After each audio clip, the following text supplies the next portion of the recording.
자, 여러분 반갑습니다. 겸이TV의 김창겸이라고 합니다. 항상 말씀드리지만 제 영상은 뭐라고요? 실전형입니다. 여러분들 공무원이라든지 수능이라든지 한능검에서 반드시 출제가 되는 중요한 테마들을 다루고 있고 단순한 재미만을 위한 영상이 아니라는 거 실전에 도움이 됩니다. 그러니까 도움이 될 거죠? 자, 구독과 좋아요를 미리 누르시고 시청하시기 바랍니다.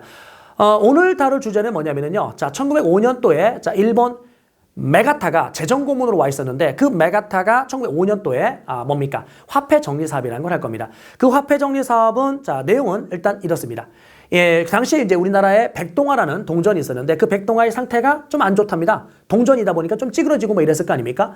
그래서 이거를 일본의 제일은행에서 발행하는 제일은행권 이걸로 이제 교환을 해주겠다는 겁니다. 그럼 제일은행권으로 이렇게 바꿔주는데 문제는 부등가 교환을 한다는 겁니다. 가치를 같게 교환해줘야 되는데 부등가, 즉 이 백동화를 세 종류로 분류해요. 갑종, 을종, 병종. 그래서 갑종은 상태가 좀 좋아. 그러니까 이거는 이전 오리로 그대로 교환을 해주고요. 을종 같은 경우는 조금 찌그러졌어. 그랬더니 뭐라고 합니까? 이거는 일전. 그 다음 병종 같은 경우는 완전히 찌그러졌어. 이거 교환 안 해주는 겁니다. 그럼 이제 화폐 정리 사업 과정에서 이 병종으로 분리된 이 동전들은요, 더 이상 화폐가 아닌 겁니다. 금속 쪼가리에 불과한 거죠. 그러면 어쨌든 이전 오리 일전 이걸 외울 필요는 없고요. 등가 교환했다, 부등가 교환했다, 부등가 교환한 겁니다. 그러면 결론 시장에 유통되는 통화량, 화폐의 양은 많아지겠습니까? 오히려 줄겠습니까? 줄겠죠. 왜? 갑, 을, 병에서 병종으로 분리된 애들은 이제 화폐가 아니기 때문에 교환을 안 해줬기 때문에 시장에 유통되는 통화의 양은 당근 뭡니까? 줄어듭니다. 그럼 화폐의 양이 줄어들게 되면 화폐의 가치가 어떻게 됩니까? 오르죠. 화폐의 가치가 오르면 물가가 어떻게 될까요? 물가가 떨어집니다, 여러분들. 됐죠? 화폐 가치가 오르면 물가가 뭐 한다고요? 떨어진다는 겁니다. 아니, 물가가 떨어지면 선생님 서민들의 삶에는 더 좋은 영향을 끼치는 거 아닙니까? 자, 문제는요. 물가가 떨어졌었을 때의 문제점을 한번 말씀드리면 제가요. 여기 있는 핸드폰을 이거 얼마짜리죠? 예를 들어서 100만 원이라고 이야기를 합시다. 그럼 100만 원짜리 핸드폰을 제가 구매를 했는데 다음 날 친구들한테 막 자랑을 했어요. 그러고 나서 친구들이 부럽다 나도 사고 싶은데 너무 비싸 이랬는데 다음날 또 다른 친구가 매장에 갔더니 이거를 80만 원에 팔고 있더랍니다. 세일을 한 거죠. 그래서 80만 원에 낼름 산 겁니다. 와서 나한테 자랑하겠죠? 야, 넌 100만 원 주고 샀다며? 난 80이야. 이런 바보. 이렇게 된 거죠. 그 얘기를 듣고 있던 또 다른 친구가 부럽다 너희들 어쨌든. 그랬다가 매장에 갔더니 어떻게 됩니까? 60만 원에 팔고 있는 겁니다. 자, 60만 원. 삽니까? 당근 사죠. 사가지고 어떻게 돼요? 자랑해야죠.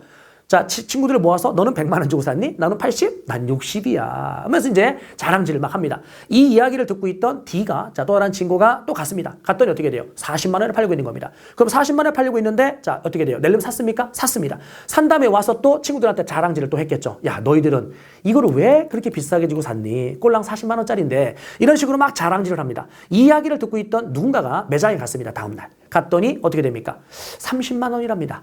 살까요? 안 살까요? 고민이 생긴 겁니다.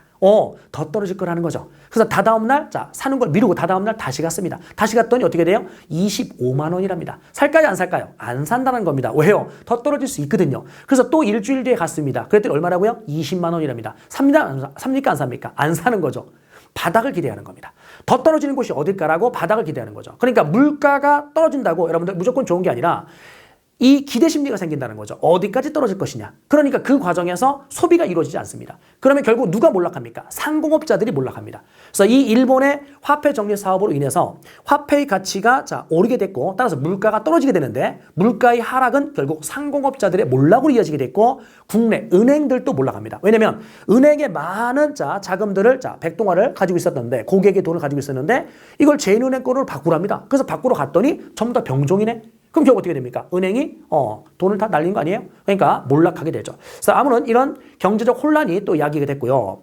여기서 이제 하나 더 확장시킨다라면 이 화폐 정리 사업 과정에서 우리가 일본에게 많은 차관을 끌어들이게 되는데 당연히 우리가 이 차관을 갚지 못할 거라는 걸 알면서 일본이 계속 돈 빌려주는 겁니다. 그럼 계속 돈을 빌려줘요. 그러면서 어떻게 됩니까? 경제적으로 우리를 예속시키는 겁니다. 그러니까 예를 들어 여러분들이요.